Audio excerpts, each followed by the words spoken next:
in Mumbai, formerly known as Bombay. Terrorist attacks at several landmarks. We're now hearing at least 7, including 2 hotels frequented by Westerners, the one you're looking at right here. We actually had stayed at the Taj Mahal. Also, we're at the Victoria Terminus, the main train station in Mumbai. That is the Taj Mahal Hotel. These are actually our pictures that we had gotten earlier this summer and at the train station. There have been bombings here, reports that there could be a fire at one of the hotels, a lot of reports that gunmen could still be on the loose, and the reports that we have now out of India are that at least 25 are dead, many more injured. We're going to bring you the latest information as we get it, but now on the phone, we do have our CNBC India TV 18 India editor, Manika Doshi, and she joins us now. Manika, thank you so much. I know it is late there, and we appreciate your taking the time to speak with us. What is the latest that you are hearing in what obviously is a rapidly developing situation in Mumbai? Well, Erin, I must confess that there is no clear communication coming in from the police the way these random attacks have taken place through the course of the late evening in Mumbai. Some of the numbers that are doing the rounds is that about 16 people are dead and about 50 are injured. We do know that what started, or what seemed to have started, and at one point in the evening was being called gang wars, started in a very famous cafe in downtown Mumbai, which is very famous for tourists as well. And then by the end of the course of almost about an hour and a half, 5 places were said to have witnessed firing, random firing, as well as explosions. They include, like you mentioned, 2 famous South Mumbai hotels, the Taj and the Oberoi. In the Oberoi, there are said to be terrorists still holed up. Part of the hotel has been evacuated, but we don't know if the entire hotel has been evacuated. There is also a fire raging in the lobby of the Oberoi. In the Taj as well, that hotel is under shutdown.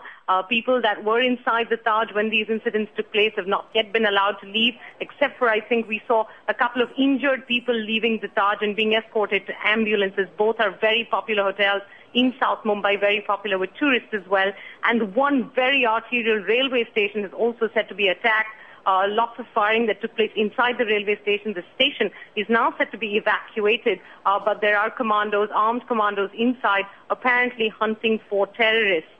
Like I said, the last figure that we had was 15 dead and over 50 injured, but we don't know how dependable these numbers are because information is streaming in very randomly. And Manika, it's interesting, you know, a lot of people don't always realize, I mean, India is a country that is accustomed in some ways to some of these terrorist attacks. When I was there in May, it was in Jaipur, with the worst terrorist attacks in 5 years. This obviously appears to be worse.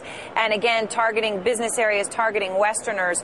Can you just give us, before you go briefly, some context on what where these hotels are, how much you would interpret this as an attack on business, an attack on finance?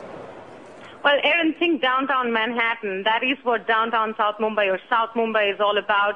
It is the key area in the city. These 2 hotels are, are very popular for both the local crowd that goes to eat there, as well as the tourist crowd. Much of it, which has been business all these many years as India became a popular investment destination. So there are lots of foreigners in both these hotels. And so what started out, or what seemed like gang wars, information quickly built up into this being a coordinated terrorist attack across the city. There have been other random explosions in different parts of the city, including in North Mumbai, where a vehicle, a taxi cab, was said to have been blown up. Hand grenade strikes have apparently taken place across the city. We aren't getting any confirmed information from the police on how many such strikes have taken place.